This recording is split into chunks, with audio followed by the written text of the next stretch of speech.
નમસ્કાર વિદ્યાર્થી મિત્રો, કેમ છો? મજામાં છો ને? આજે આપણે ધોરણ 5 વિષય આસપાસ, જેમાં પાઠ 5 જેનું નામ છે બીજ બીજ બીજ.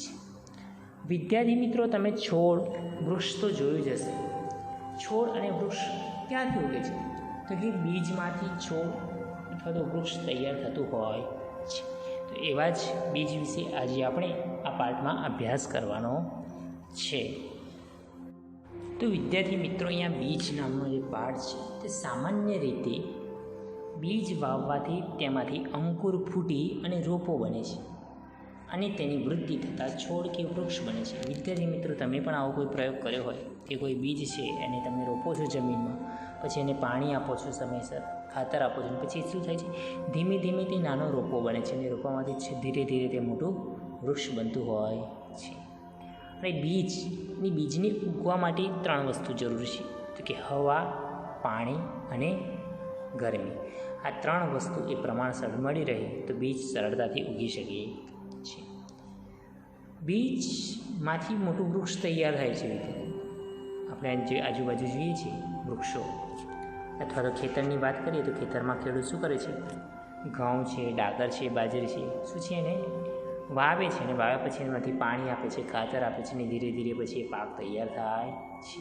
તો આ બધું એક બીજમાંથી તૈયાર થતું હોય છે.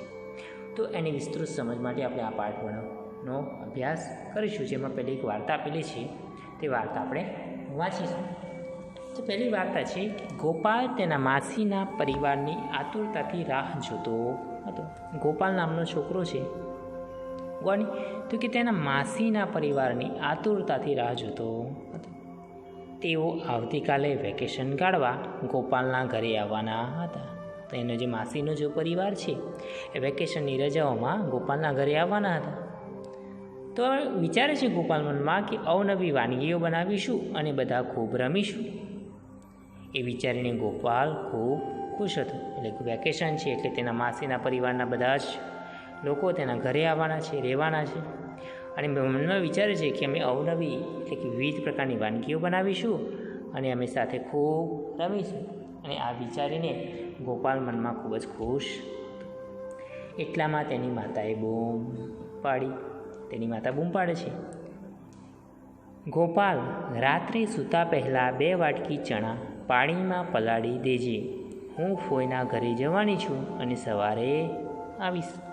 ગોપાલની માતા ગોપાલને કહે છે કે રાત્રે સૂતા પહેલાં તું શું કરીશ? તો કે 2 વાટકી ચણા પાણીમાં પલાળી દેજે. કેમ? કારણ કે હું ફોઈના ઘરે જવાની છું અને સવારે આવીશ.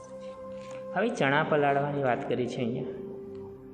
તો જ્યારે ગોપાલ ચણા પલાળતો હતો ત્યારે તેણે વિચાર્યું કે માતાએ 2 વાટકી ચણા પલાળવાનું કહ્યું હતું, પરંતુ આટલા ચણા 8 વ્યક્તિઓને કેવી રીતે પૂરતા રહેશે?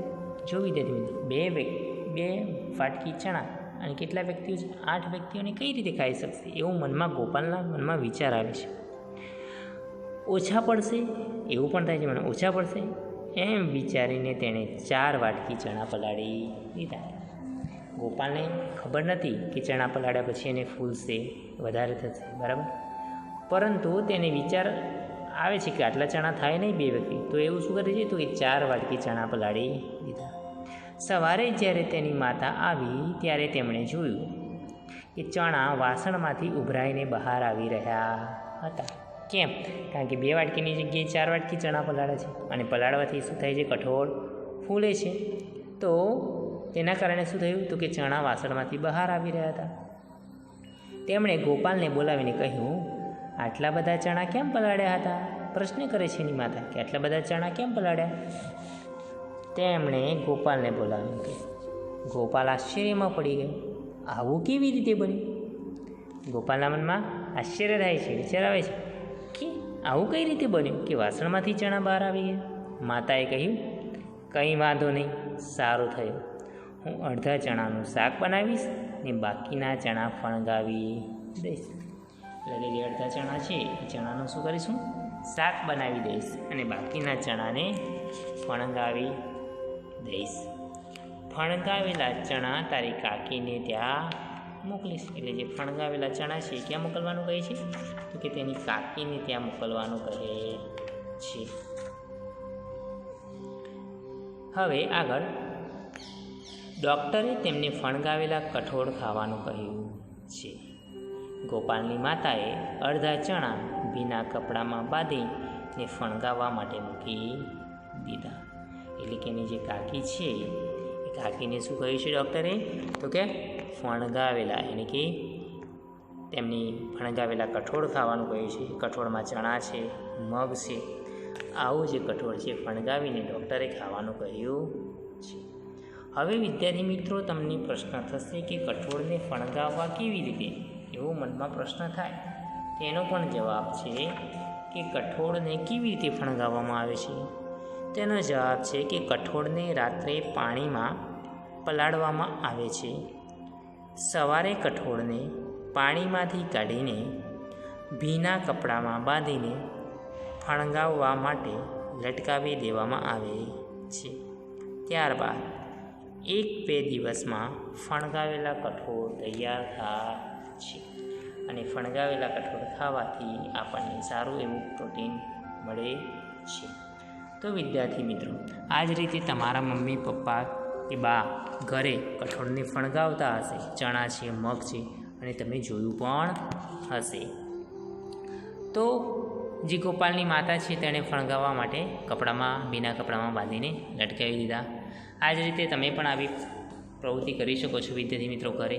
અને તમારા મમ્મી છે, બા છે, કઠોળને બનાવતા પહેલાં ચણા કે મગને પલાળતા જ હશે. હવે આગળ છે ચર્ચા કરો. વિદ્યાર્થી મિત્રો, તમારા પાઠ્યપુસ્તકમાં ચર્ચા કરો જે પણ છે વસ્તુઓ એ તમારે ધ્યાનથી સાંભળવાની છે અને નોટબુકમાં તમારે લખવાનું છે.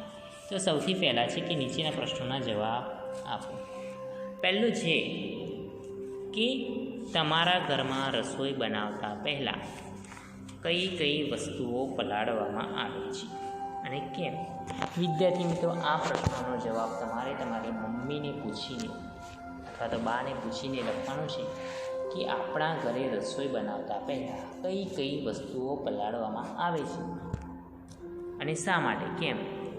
હું મારી રીતે જવાબ કહું છું. મારા ઘરની વાત કરું તો કે મારા ઘરમાં ચણા, મગ, તુવેર, ચોળા, વાલ, વટાણા, રાજમા, ચોખા વગેરેને રાંધતા પહેલાં પલાળવામાં આવે છે.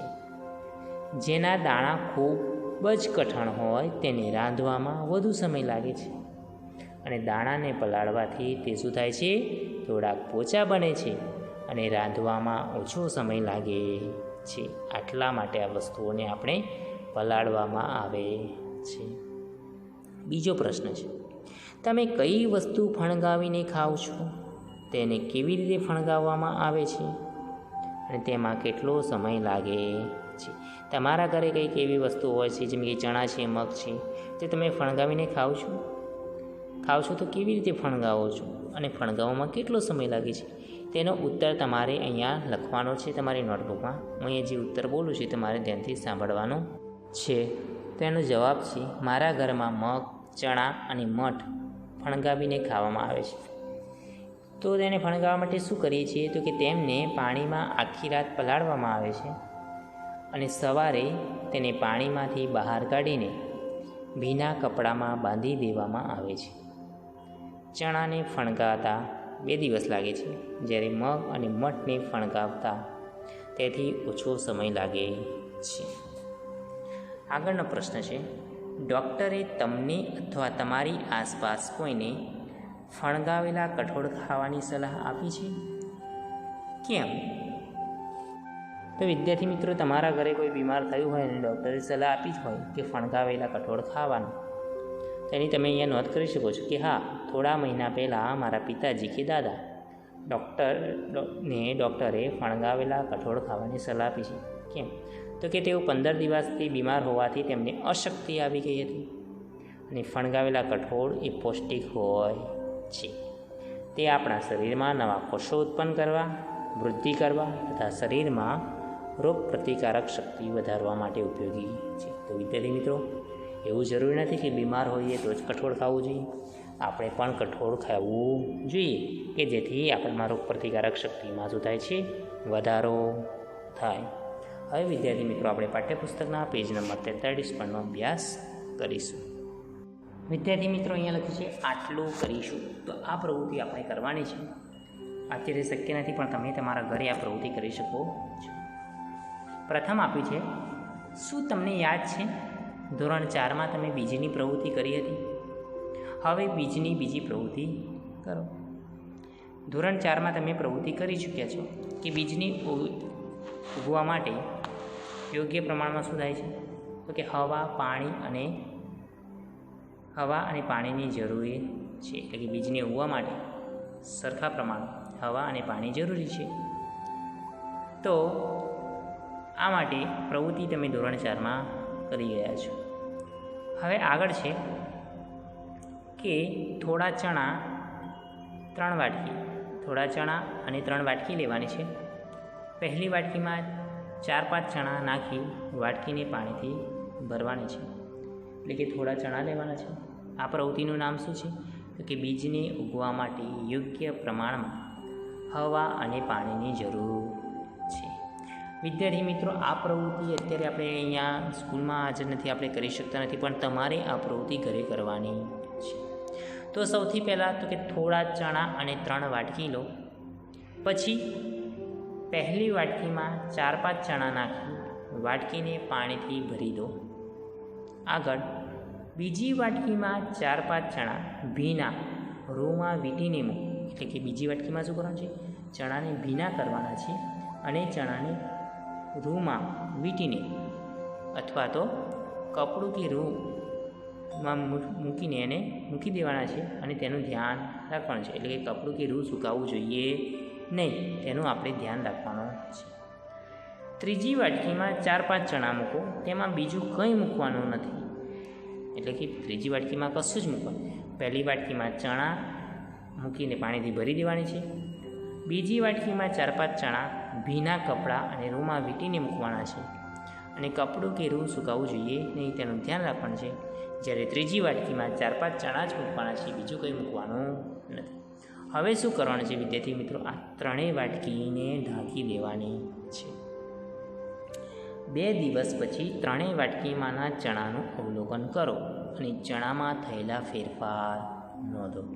વિદ્યાર્થી મિત્રો, તમારા પાઠ્યપુસ્તકમાં જે કોષ્ટક આપેલું છે એ કોષ્ટકમાં તમારે શું કરવાનું છે, તો અહીંયા નોંધ કરવાની છે.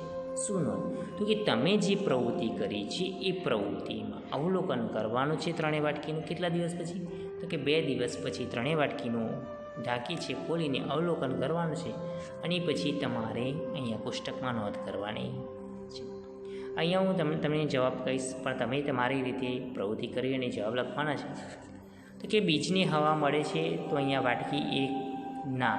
કેમ, કારણ કે પાણીથી વાટકી ભરી દીધી છે. બીજી વાટકીમાં તો કે હા મળે છે. કેમ, કારણ કે એમાં પાણી પૂરેપૂરું ભર્યું નથી, તે ભીના કપડાને રૂમાં વીંટાળીને મૂક્યા છે. ત્રીજી વાટકીમાં તો કે હા હવા મળે છે. કેમ, કારણ કે પાણી ભર્યું. બીજું છે કે બીજને પાણી મળે છે, તો વાટકી 1 તો કે હા મળે છે. કેમ, કારણ કે પાણીમાં આખી વાટકી ભરેલી જ છે. પછી આગળ છે વાટકી 2 તો કે હા મળે છે. કેમ, કારણ કે તેને રૂ અને ભીના કપડામાં વીંટાળીને મૂકવામાં આવ્યું છે. ત્રીજી વાટકીમાં ના, પાણી મળતું નથી. ત્રીજી છે બીજમાં શું ફેરફાર થયો, તો કે પહેલી વાટકીમાં તો કે બીજ કાળા પડી ગયા.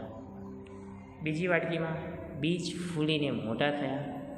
ત્રીજી વાટકીમાં કોઈ ફેરફાર જોવા ન મળ્યો. કેમ, કારણ કે વાટકીમાં ચણા એકલા જ હતા, બીજું કશું જ હતું નહીં. છેલ્લું છે બીજના અંકુર ફૂટ્યા, તો વાટકી 1માં ના, વાટકી 2માં હા અને ત્રીજામાં ના. તો વિદ્યાર્થી મિત્રો, આ રીતે પ્રવૃત્તિ તમારે તમારા ઘરે 3 વાટકી લેવાની છે, ચણા લેવાના છે અને આ જ રીતે પ્રવૃત્તિ કરવાની છે અને પછી તેનું 2-3 દિવસ પછી અવલોકન કરી અને તેની નોંધ આ કોષ્ટકમાં કરવાની છે. હવે આગળની આપણી પ્રવૃત્તિ છે કે કહો અને લખો. એટલે કે આ નીચેના પ્રશ્નોના જે ઉત્તર છે તમારે આ અવલોકનના આધારે તમારી નોટબુકમાં લખવાના. પ્રથમ છે, કઈ વાટકીમાં બીજમાં અંકુર ફૂટ્યા છે? તમે આ વાટકી અને બીજી વાટકીઓમાં શું તફાવત જોઈ શકો છો? તો વિદ્યાર્થી મિત્રો જવાબ આવશે, અંકુર ફક્ત બીજા નંબરની વાટકીમાં ફૂટ્યા છે. બાકીની બંને વાટકીના બીજમાં અંકુર ફૂટ્યા નથી. તેનું કારણ એ છે કે વાટકી નંબર 2ના ચણાને પાણી અને હવા બંને મળ્યા, જ્યારે વાટકી નંબર 1ના ચણાને પાણીની જરૂર કરતાં શું મળ્યું? વધારે પ્રમાણમાં મળ્યું, પરંતુ હવા મળી નહીં. તો વાટકી નંબર 3ના ચણાને ફક્ત હવા જ મળી, પાણી મળ્યું નહીં. આમ અંકુર ફૂટવા માટે હવા અને પાણી બંને જરૂરી પ્રમાણમાં મળવા જોઈએ. આગળ, ગોપાલની માતાએ પલાળેલા ચણાને ભીના કપડામાં કેમ બાંધ્યા? તો આપણે આગળ જ જોઈએ ગયા કે બીજના વિકાસ માટે યોગ્ય પ્રમાણમાં હવા અને પાણી જરૂરી છે. તો કે ગોપાલની માતાએ પલાળેલા ચણાને ફણગાવવા એટલે કે અંકુરિત કરવા માટે ભીના કપડામાં બાંધ્યા, જેથી ચણાને જરૂરી પ્રમાણમાં પાણી અને હવા બંને મળી શકે. તો વિદ્યાર્થી મિત્રો આ રીતે પ્રયોગ કરી અને તમારી રીતે પ્રશ્નોના જવાબ લખી શકો છો. તો અને પ્રયોગ કરતી વખતે તમારે તમારા રૂમનું વાતાવરણમાં તાપમાન અને બીજનું પ્રમાણ કેટલું છે જોવું પડશે. તેના આધારે જ આપણે બીજના અંકુરણના સમયમાં ફેરફાર થઈ શકે છે. એટલે કે ઘરનું વાતાવરણ અને તાપમાન અથવા બીજનું પ્રમાણ કેટલું છે તેના આધારે આપણે સમય લઈ શકીએ છીએ. હવે આપણે પાઠ્યપુસ્તકના પેજ નંબર 44 નંબર જે છે તેનો આપણે અભ્યાસ કરીશું. તો બધા વિદ્યાર્થીનું ધ્યાન પાઠ્યપુસ્તકના પેજ નંબર 44 પર. તો વિદ્યાર્થી મિત્રો અહીંયા આપેલું છે કે આખી તુવેર અંકુરિત થાય છે, પરંતુ તુવેરની દાળ અંકુરિત કરી શકાતી નથી. આવું કેમ? વિદ્યાર્થી મિત્રો, તમે તુવેરની દાળ જો ઘરે જોઈ હોય, તમારા મમ્મી પપ્પા તુવેરની દાળ બનાવે છે, મમ્મી બનાવતા હશે બરાબર, તો તેને તમે ધ્યાનથી જોયું હશે. તો કે એવું કેમ કે તુવેરની દાળ છે એ અંકુરિત કરી શકાતી નથી, પરંતુ આખી જે તુવેર છે તેને અંકુરિત કરી શકાય છે? તો વિદ્યાર્થી મિત્રો એનો ઉત્તર છે તો કે આખી તુવેર એ તુવેરના છોડનું શું છે? બીજ છે, અને તે બીજની નિષ્ક્રિય અવસ્થા છે. તેને પાણી, હવા અને અનુકૂળ જગ્યા મળતા તે અંકુરિત થાય છે. તુવેરની દાળ એ તુવેરનું કુદરતી બીજ નથી. આખી તુવેરને ભરડીને તેની 2 ફાળ કરવામાં આવે છે અને ફોતરા દૂર કરી જરૂરી પ્રક્રિયા કરીને તુવેરની દાળ બનાવવામાં આવે છે, અને આમ કરવાથી તુવેરની દાળ અંકુરિત થતી નથી. વિદ્યાર્થી મિત્રો, અહીંયા છે કે ચિત્ર દોરો. અંકુરિત ચણાના બીજને ધ્યાનથી જુઓ અને તેનું ચિત્ર દોરો. તો જે ચિત્ર જે છે એ તમારે તમારી નોટબુકમાં દોરવાનું છે. અહીંયા હું તમને ચિત્ર બતાવું છું વિદ્યાર્થી મિત્રો કે અંકુરિત ચણાનું બીજ કેવું આવે એ ચિત્રને જોઈ અને તમારે તમારા નોટબુકમાં ચિત્ર દોરવાનું છે. તો વિદ્યાર્થી મિત્રો, જે ચણાનું જે અંકુરિત બીજ છે તે તમે આકૃતિમાં જોઈ શકો છો. આ જ રીતે તમારે અંકુરિત ચણાના બીજને ધ્યાનથી જોવાનું છે અને તેનું ચિત્ર શું કરવાનું છે તો કે તમારે તમારી નોટબુકમાં લખવાનું છે. તો આકૃતિને ધ્યાનથી જોવાની છે અને તમારા નોટબુકમાં આ આકૃતિ દોરી અને નીચે લખવાનું છે કે અંકુરિત ચણાનું બીજ. હવે આપણી આગળની પ્રવૃત્તિ છે કે પ્રોજેક્ટ કોનો છોડ કેટલો મોટો. શું છે? કોનો છોડ કેટલો મોટો. તો વિદ્યાર્થી મિત્રો, આ જે છે એ પ્રવૃત્તિ છે. તો આમાં પ્રવૃત્તિ માટે આપણે શું કરવાનું છે? તો વિદ્યાર્થી મિત્રો, અહીંયા જે છે તો કે સૌપ્રથમ આપણે શું લેવાનું છે? તો આપણે આકૃતિમાં જોવો છો માટીનું કુંડું છોકરીએ લીધું છે. તો કે સૌપ્રથમ માટીનું કુંડું અથવા પહોળા મોઢાવાળો પ્લાસ્ટિકનો ડબ્બો લો.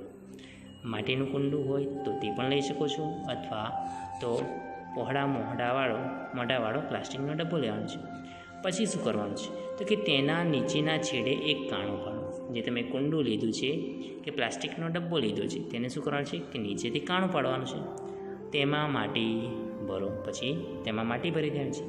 તેમાં એક જ જાતના 4-5 બીજ મૂકો. એટલે કે એક જ પ્રકારની વનસ્પતિના શું કરવાનું છે? 4 કે 5 બીજ મૂકવાના છે. હવે તેને ધીમેથી માટીમાં દબાવો અને પછી તેમાં જરૂરિયાત મુજબ પાણી રેડો. શું કરવાનું છે?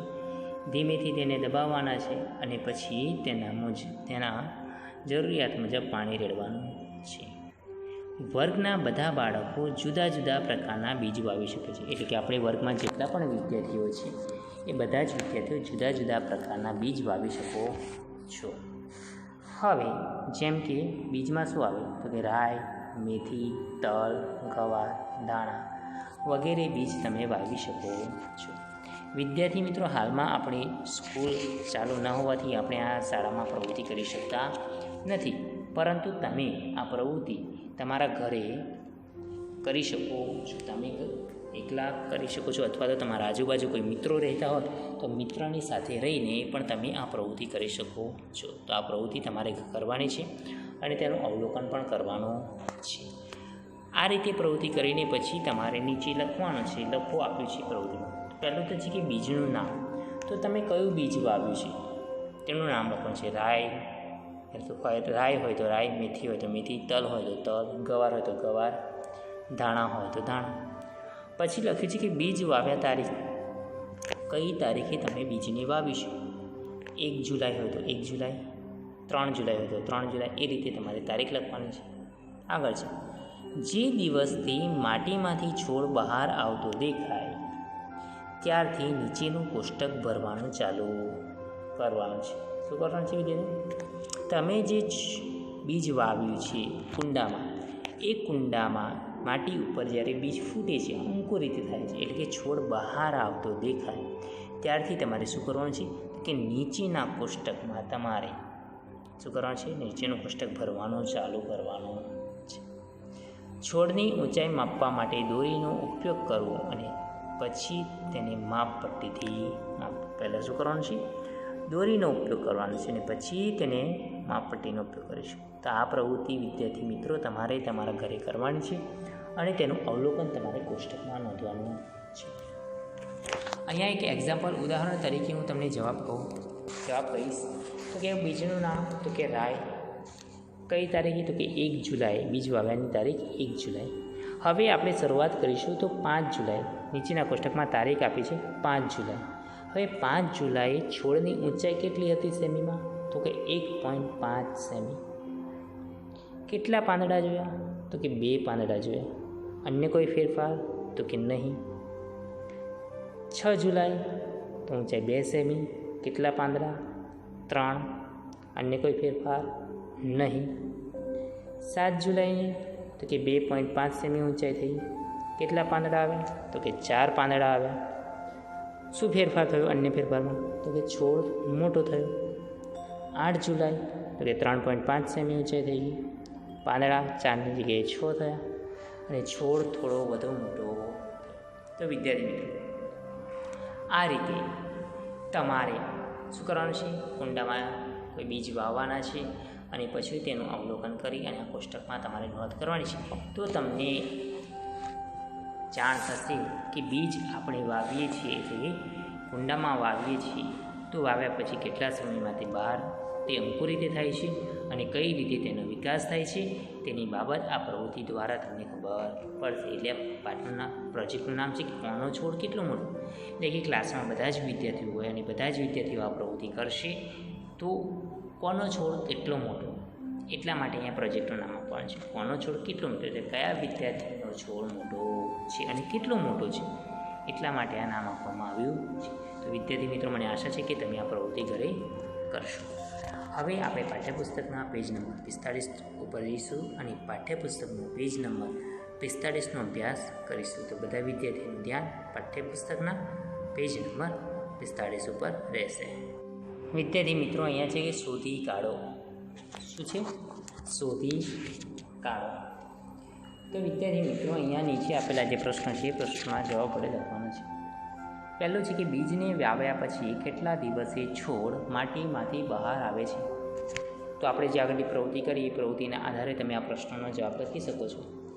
તો મિનિમમ આપણે સરેરાશ જોઈએ તો બીજને વાવ્યા પછી 5 થી 6 દિવસમાં છોડ માટીમાંથી બહાર આવે છે. આગળ છે, પહેલા દિવસે અને બીજા દિવસે છોડની ઊંચાઈમાં કેટલો તફાવત હતો? તમે અહીંયા કુંડામાં છોડ આપ્યો છે વિદ્યાર્થી મિત્રો, જુઓ બીજ રોપ્યું છે અને બીજની નીચે જે મૂળ છે એને ઉપર અંકુરિત થયું છે, તમે અહીંયા જોઈ શકશો આકૃતિમાં. તો કે પહેલા દિવસે અને બીજા દિવસે છોડની ઊંચાઈમાં 0.5 સેમીનો તફાવત હતો. આગળ પ્રશ્ન છે, કયા દિવસે છોડની ઊંચાઈ સૌથી વધારે હતી?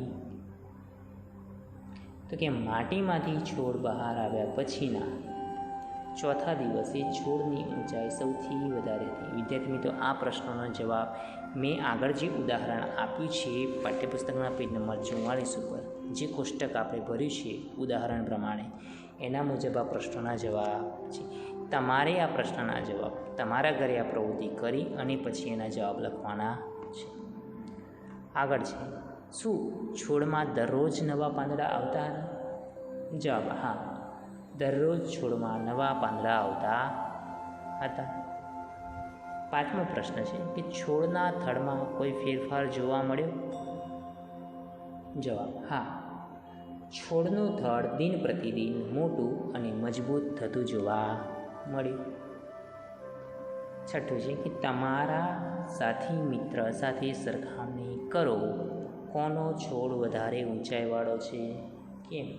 તો વિદ્યાર્થી મિત્રો, આ પ્રશ્નનો જવાબ તમારે તમારી જાતે લખવાનો છે, કારણ કે આપણે અહીંયા કોઈ સાથી મિત્રો અત્યારે આપણે હાલમાં ઉપલબ્ધ નથી કે આપણે એનો જવાબ લખી શકીએ. તમે જો આજુબાજુ કોઈ મિત્રની મદદ લઈ અને તમે આ પ્રવૃત્તિ કરતા હોવ તો આનો ઉત્તર તમારે લખવાનો છે. આગળનો મુદ્દો છે કે ચર્ચા કરો.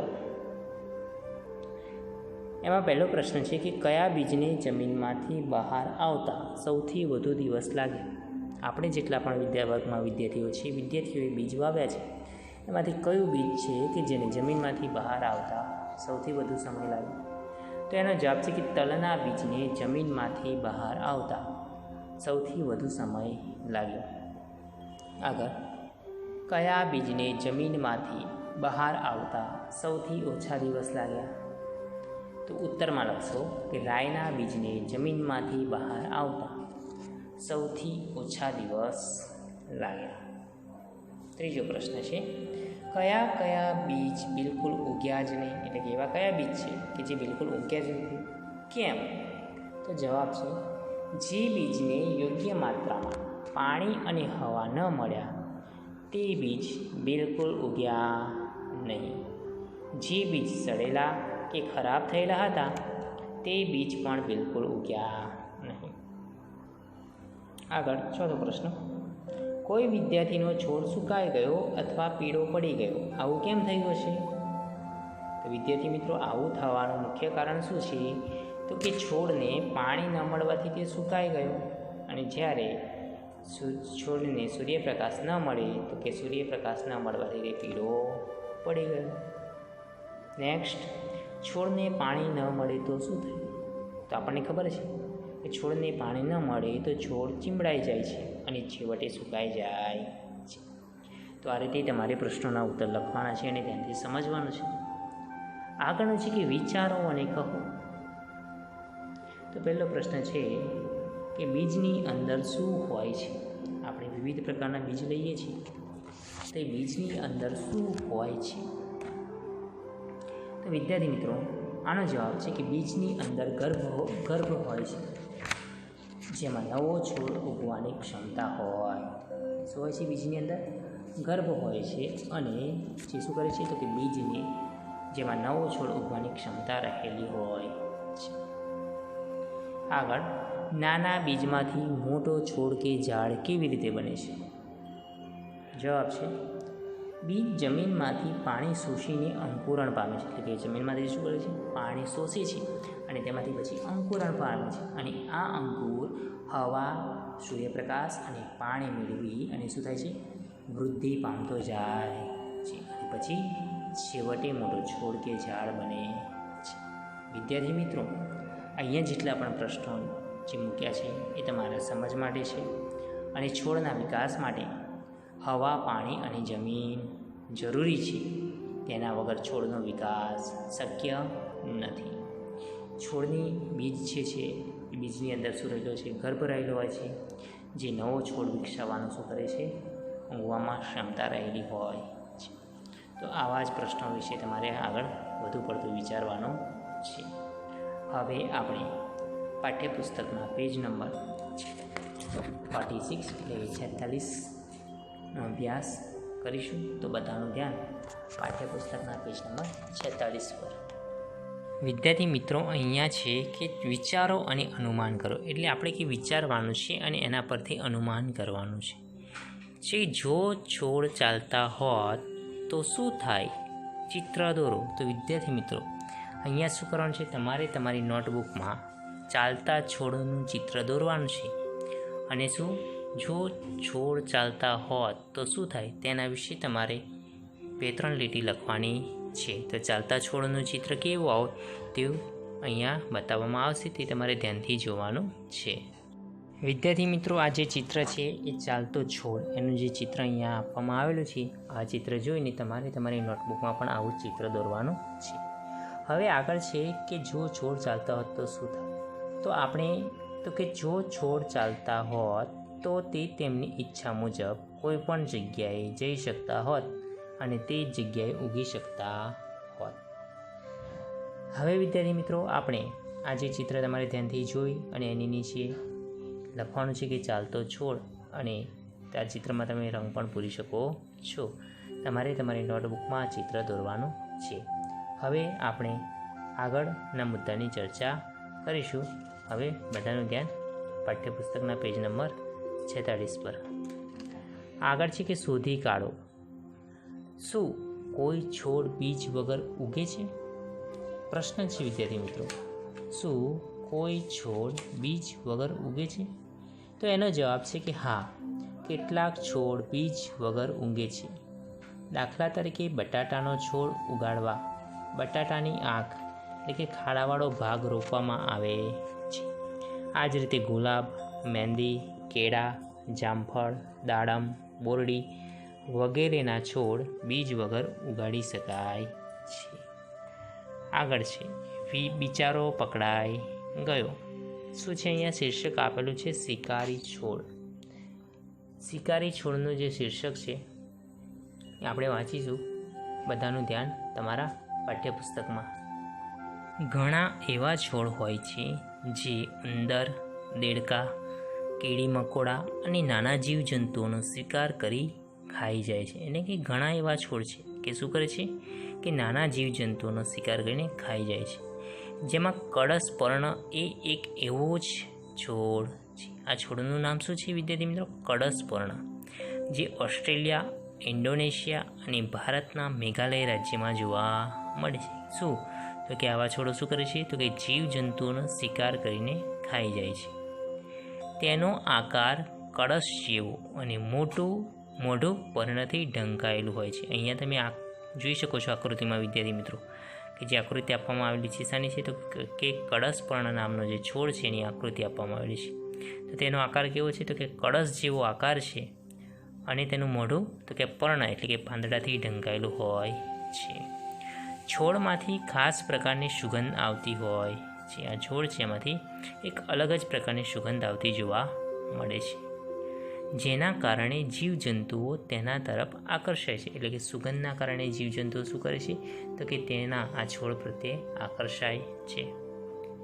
જ્યારે કોઈ જંતુ તેના મોઢા આગળ આવે છે ત્યાં તે ફસાઈ જાય છે અને બહાર નીકળી શકતું નથી. એટલે કે આ સુગંધના કારણે શું થાય છે? આ જીવજંતુ એના મોં આગળ આવે છે અને જ્યારે આવે છે ત્યારે શું કહે છે? તે ફસાઈ જાય છે અને બહાર નીકળી શકતું નથી. આમ શિકાર કરવાનો કેવો ચાલાક રસ્તો છે. એટલે કે આ કળશ પર્ણ નામનું જે છોડ છે શું કરે છે? તો કોઈ જીવજંતુઓનો શિકાર કરી ખાઈ જાય છે. અને આ જે છોડ છે તે ઓસ્ટ્રેલિયા, ઇન્ડોનેશિયા અને ભારતના મેઘાલય રાજ્યમાં તમને જોવા મળે છે. તો વિદ્યાર્થી મિત્રો, અહીંયા જે ચિત્ર આપેલું છે એ ચિત્ર શાનું છે? તો કે કળશ પર્ણના છોડનું છે. તમે જોઈ શકશો કે એનું જે મોં છે પાંદડાથી ઢંકાયેલું રહે છે. અંદર જીવજંતુઓનું પણ ચિત્ર આપેલું છે કે એ પોતાનું મોઢું પર્ણ ખુલ્લું કરીને પછી તેમાં તે સમાઈ જતું હોય છે. હવે આપણે આગળનો મુદ્દો છે એ આગળના મુદ્દાની હવે ચર્ચા કરીશું. તમે કેટલા પ્રકારના બીજ ભેગા કરી શકો છો? એટલે વિદ્યાર્થી મિત્રો, તમારે શું કરવાનું છે? તો કેટલાક પ્રકારના બીજ તમારે શું કરવાના છે? તો કે ભેગા કરવાના છે. વિચારો, તમને એ બીજ ક્યાંથી મળશે? બીજ ભેગા કરવાના છે, પછી વિચારવું તો પડશે વિદ્યાર્થી મિત્રો કે તમને આ બીજ ક્યાંથી મળશે. હવે જુદા જુદા પ્રકારના બીજ લાવો. ત્યારબાદ લાવેલા બીજને શું કરવાનું છે? તો પહેલાં તો તમારે શું કરવાનું છે? પહેલાં નક્કી કરવાનું છે કે મારી આજુબાજુ અથવા તો ઘરમાં કયા કયા પ્રકારના આપણને બીજ મળી શકે છે. તો એ પ્રકારના બીજ આપણને ક્યાંથી મળશે પહેલાં નક્કી કરીશું. ત્યારબાદ આ પ્રવૃત્તિ વિદ્યાર્થી મિત્રો તમારા જાતે તમારા ઘરે કરવાની છે. જુદા જુદા પ્રકારના બીજ લાવવાના છે. ત્યારબાદ લાવેલા બીજને એક જગ્યાએ ભેગા કરો. હવે આ બધા બીજનું ધ્યાનપૂર્વક અવલોકન કરવાનું છે. અહીંયા તમે આકૃતિમાં જોઈ શકશો વિવિધ પ્રકારના બીજ આપેલા છે. તો આ બીજને શું કરવાનું છે? તો કે બધા જ બીજને એક જગ્યાએ ભેગા કરવાના છે અને ત્યારબાદ આ બીજનું ધ્યાનપૂર્વક અવલોકન કરવાનું છે. એનો આકાર, કદ, રંગ, દેખાવ એટલે કે દેખાવ કેવો છે, લીસું છે કે ખરબચડું છે વગેરે. તો આ વગેરે બાબતોનું તમારે અવલોકન કરવાનું છે. અને અવલોકન કર્યા બાદ એ દરેક પ્રકારના બીજની શું કરવાનું છે? તો કે એક ચાર્ટ તૈયાર કરવાનો છે. હવે આ ચાર્ટ તૈયાર કરવાનું છે તો એનું વિગતે માહિતી આપણે પાઠ્યપુસ્તકના પેજ નંબર 47 ઉપર મેળવીશું કે ચાર્ટ આપણે કેવી રીતે તૈયાર કરીશું. તો બધાનું ધ્યાન પાઠ્યપુસ્તકના પેજ નંબર 47 પર.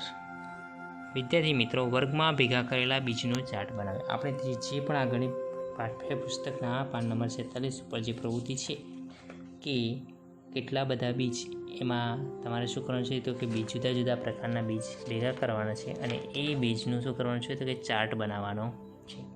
હવે આ પ્રમાણે શું કરવાનું છે? તો કે ચાર્ટ બનાવી અને ચાર્ટનું કોષ્ટક બનાવી અને બધા બીજની વિગત ભરવાની છે. તો અહીંયા જે ચાર્ટ આપેલો છે તો પહેલું કે છે બીજનું નામ, પછી છે રંગ, પછી એનો આકાર દોરવાનો છે અને પછી છે દેખાવ એટલે કે દેખાવ એ કેવા છે. તો વિદ્યાર્થી મિત્રો, અહીંયા બીજનું નામ તમારે લખવાનું છે. જેટલા પણ બીજ તમે લાવ્યા છો બીજનું નામ, પછી એની સામે રંગ કેવો છે એનો તે લખશો અને પછી એનો આકાર દોરવાનો છે અને છેલ્લે દેખાવ. અહીંયા એક્ઝામ્પલ આપેલું છે કે રાજમાં જે બીજ છે તેનો રંગ કેવો છે? તો કે બદામી અને લાલ રંગ છે. આકાર અહીંયા દોરેલો છે આકૃતિમાં અને દેખાવે કેવું છે? તો કે લીસું છે.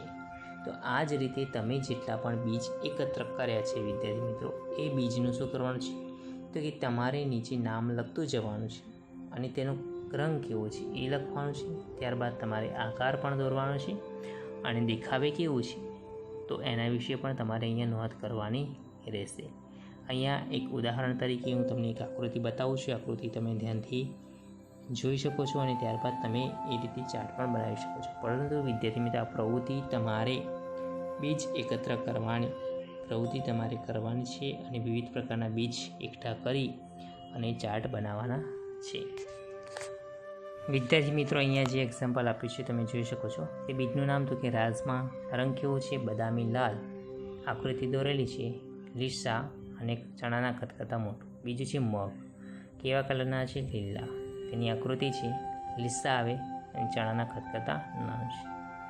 ત્રીજા નંબરનું છે ચણા, કેવા રંગના છે? તો કે બદામી રંગના છે. તેની આકૃતિ છે અને તે કેવા હોય છે? તો કે દેખાવે લીસા હોય છે. 4 નંબરમાં છે વટાણા, તેનો રંગ તો કે આછો લીલો, કેવા દેખાવે હોય છે? લીસા અને ચણા કરતાં મોટું કદ હોય છે. રાઈ તો કથ્થાઈ રંગની હોય છે, લીસી હોય છે દેખાવમાં અને તે સૌથી નાનું છે. જીરું, કેવો રંગ છે? તો કે ઘેરો બદામી રંગ છે અને દેખાવ ખરબચડો છે, ચણા કરતાં નાનું હોય છે. વરિયાળી તો કે લીલાશ પડતો પીળો રંગ હોય છે અને દેખાવ ખરબચડો, ચણા કરતાં કદ નાનું હોય છે. મકાઈનો રંગ કેવો? તો કે પીળો હોય છે, આકૃતિમાં જોઈ શકશો. દેખાવ લીસો અને ચણા કરતાં કદ મોટું હોય છે. ઘઉં તો બદામી રંગ હોય છે, દેખાવ લીસા, ચણા કરતાં નાનું. કારેલાનું બીજ સફેદ, ખરબચડું દેખાવે, ચણા કરતાં નાનું. તરબૂચનું બીજ કાળા રંગના અને દેખાવે લીસા હોય છે. 12 નંબરમાં કપાસિયા કે જેનો રંગ ભૂખરો હોય છે, આકાર તમે જોઈ શકશો, દેખાવે ખરબચડા અને ચણાની સરખામણીમાં નાનો હોય છે. આગળ જે ભીંડાનું બીજ જેનો રંગ આછો સફેદ, દેખાવે લીસા અને કદ તો કે વધારે નાનું. લીંબોળી તો કે પીળાશ પડતો લીલો રંગ, દેખાવે ખરબચડા અને ચણા કરતાં કદ મોટું હોય છે. પપૈયાનું બીજ, તેનો રંગ કાળો, દેખાવે ખરબચડા અને ચણા કરતાં કદ નાનું હોય છે. કેરીનો ગોટલો તો રંગ આછો સફેદ, દેખાવે ખરબચડા અને તે સૌથી મોટું હોય છે. તો વિદ્યાર્થી મિત્રો, આ જ રીતે તમારે પણ તમે જેટલા પણ બીજ એકત્ર કર્યા છે એ બીજના એકત્ર કરી તેનું અવલોકન કરી અને તમારે શું કરવાનું છે તો કે આ રીતે તમારે શું કરવાનું છે, એક ચાર્ટ તૈયાર કરવાનો છે. બરાબર વિદ્યાર્થી મિત્રો, તો આ પ્રવૃત્તિ તમારે ઘરે કરવાની છે. આગળનો મુદ્દો છે કે વિચારો. શું ઉપરની યાદીમાં વરિયાળી અને જીરું છે? આપણે વાત કરીએ આગળ પેલા મુદ્દામાં. તો હા, મેં જે તમને કોષ્ટક બતાવ્યું એમાં હતું તો કે હા, ઉપરની યાદીમાં વરિયાળી અને જીરું છે. આગળ છે, ભેગા કરેલા બીજમાંથી સૌથી નાનું અને સૌથી મોટું બીજ કયું છે? તો આપણે વિદ્યાર્થી મિત્રો 16 પ્રકારના બીજ જોયા. એ 16 પ્રકારના બીજમાંથી સૌથી નાનું કયું છે અને સૌથી મોટું કયું છે? તો ભેગા કરેલા બીજમાંથી સૌથી નાનું બીજ રાઈનું અને સૌથી મોટું બીજ કેરીનો ગોટલો છે. આગળનો ટોપિક છે, લીસા અને ખરબચડા બીજ કયા કયા છે? તો આપણે જેટલા પણ બીજ એકત્ર કર્યા છે એટલે કે ભેગા કરેલા બીજમાંથી લીસા બીજ અને ખરબચડા બીજ નીચે મુજબ છે. જેમાં લીસા બીજમાં આવશે રાજમા, મગ, વટાણા, રાઈ, મકાઈ, ઘઉં, તરબૂચનું બીજ અને ભીંડાનું બીજ. ખરબચડા બીજમાં ચણા, જીરું, વરિયાળી, કારેલાનું બીજ, કપાસિયા, લીંબોળી, પપૈયાનું બીજ અને ગોટલો. આ છે ખરબચડા બીજ. હવે વિદ્યાર્થી મિત્રો, આગળનું છે ટોપિક વર્ગીકરણ કરો અને લખો. એટલે કે આપણે જે પણ ચાર્ટ બનાવ્યો છે એના આધારે શું કરવાનું છે, વર્ગીકરણ કરવાનું છે. તો પ્રથમ છે કે રસોડામાં મસાલા તરીકે વપરાતા બીજ. તો આપણે જોયું એમાં કયા કયા બીજ જે છે એ રસોડામાં મસાલા તરીકે વપરાય છે. તો એનો જવાબ છે કાળા મરી, જીરું, ધાણા, રાઈ, અજમો, મેથી, વરિયાળી વગેરે. બીજું છે શાકભાજીના બીજ. તો કે ભીંડા, ટામેટાં, કારેલા, પરવળ વગેરેના બીજ. ફળોના બીજ, સફરજન, સંતરા, પપૈયા, કેરી, લીંબુ, તરબૂચ, જામફળ, બોર વગેરેના બીજ. આગળ હલકા બીજ એટલે કે ફૂંક મારીને તપાસવાના છે, ફૂંક મારતા ઉડી જાય તેવા બીજ. તો કે તેમાં જીરું છે, વરિયાળી, અજમો અને રાઈ. ચપટા બીજ તો કે ચપટા બીજમાં તલ આવશે, તરબૂચ અને કારેલા. હવે આગળ છે કે વધારે જૂથ બનાવો. તમે બીજના કેટલા જૂથ બનાવી શક્યા છો? આપણે અહીંયા જોયું તો કે રસોડામાં વપરાતા શાકભાજીના બીજ, બરાબર, ફળોના બીજ. એ જ રીતે આ પ્રશ્નનો જવાબ છે કે વધારે જૂથ બનાવો. તમે બીજના કેટલા જૂથ બનાવી શક્યા? તો પહેલું છે કે નાના બીજ, બીજું મોટા બીજ, ત્રીજું અનાજના બીજ, ચોથું વજનમાં ભારે બીજ, પાંચમું પાણી પર તરી શકે તેવા બીજ, છઠ્ઠું એક દળી બીજ, 7 દ્વિદળી બીજ અને 8 તેલીબિયાના બીજ. હવે વિદ્યાર્થી મિત્રો, આગળનું છે કે બીજથી રમી શકાય તેવી કોઈ રમત જાણો છો? તમારા મિત્રો સાથે ચર્ચા કરો અને રમો. તો વિદ્યાર્થી મિત્રો, આંબલીના જે કચુકા છે કે આંબલીનો જે બીજ કચુકા તે આપણે કૂકા અથવા તો પાચિકા અને તેના જેવી અન્ય રમતો રમી શકીએ છીએ. તો વિદ્યાર્થી મિત્રો, આપણે અહીંયા બીજનું વર્ગીકરણ કર્યું અને વર્ગીકરણ કરી અને લખો. ત્યારબાદ આગળ વિવિધ પ્રકારના બીજને એકત્ર કરવાના છે, તેનો રંગ અને આકાર દોરવાનો છે. રંગ કેવો છે તે લખવાનો છે, આકાર દોરવાનો છે, તેનો દેખાવ કેવો છે, બરાબર. અને આપણે વિવિધ પ્રકારના બીજ અને બીજ કઈ રીતે ઊંઘે છે, કઈ રીતે તે અંકુરિત થાય છે તેનું અવલોકન કરવા માટેની પ્રવૃત્તિ પણ જોઈ કે 3 વાટકી લેવાની છે અને વાટકીમાં ચણા લેવાના છે, બરાબર. તેને અલગ અલગ રીતે મૂકવાના છે. એ વિશે પણ આપણે આ વિડીયોમાં અભ્યાસ કરીશું. હવે વિદ્યાર્થી મિત્રો, આ પાઠનો આગળનો જે અભ્યાસ છે એ હવે પછીના વિડીયોમાં કરીશું. આ વિડીયોને તમારે ધ્યાનપૂર્વક સાંભળવાનું છે, સમજવાનું છે અને પાઠ રસપ્રદ છે કે તમને જાણવાની ઉત્સુકતા આવશે એવો આ પાઠ છે. તો વિદ્યાર્થી મિત્રો, આ વિડીયોને ખૂબ જ ધ્યાનથી જોવાનું છે અને જેટલી પણ પ્રવૃત્તિ આપી છે એ પ્રવૃત્તિ આપે ઘરે કરવાની છે. તો વિદ્યાર્થી મિત્રો, આજનો આપણો વિડીયો પૂર્ણ કરીએ છીએ. હવે આ પાઠનો બાકીનો જે આગળનો જે ટૉપિક છે ભમતા બીજ, કે જેનો અભ્યાસ આપણે હવે પછીના આગળના વિડીયોમાં કરીશું. તો ત્યાં સુધી જય હિન્દ, જય ભારત.